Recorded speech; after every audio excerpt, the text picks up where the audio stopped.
I'm Jessica Dean with your evening digital news brief for Thursday, May 3rd.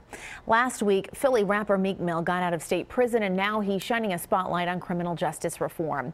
Today, Mill joined Pennsylvania Governor Tom Wolf and other lawmakers in Center City as they called for an end to the systemic cycle of mass incarceration.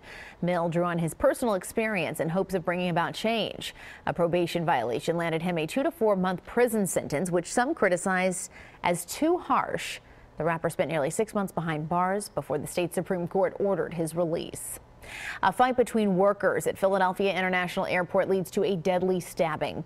Chopper 3 over the scene at Terminal E. The workers are employed by a cleaning company and contracted by Frontier Airlines to clean planes. We're told an altercation started in a break room and the fight had something to do with an overhead light. Police say one man then stabbed another, possibly with a box cutter. The victim, 28 years old, was pronounced dead at the hospital. A 35-year-old suspect is in custody tonight. Autopsy results are pending for a young married couple found murdered in their Churchville home.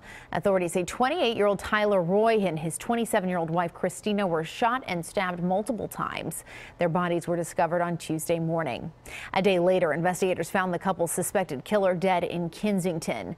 They say 26-year-old Daniel Mooney died of an apparent drug overdose. A motive for the killings has not been released.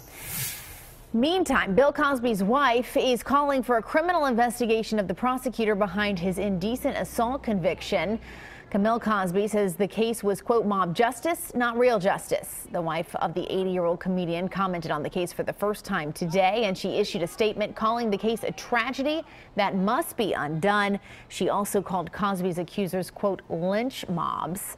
The statement reads in part, I am publicly asking for a criminal investigation of that district attorney and his cohorts. This is a homogenous group of exploitive and corrupt people whose primary purpose is to advance themselves professionally and economically at the expense of Mr. Cosby's life. If they can do this to Mr. Cosby, they can do so to anyone. Remember, you can always get the latest on these stories and more right here on CBSPhilly.com. For the Evening Digital Brief, I'm Jessica Dean.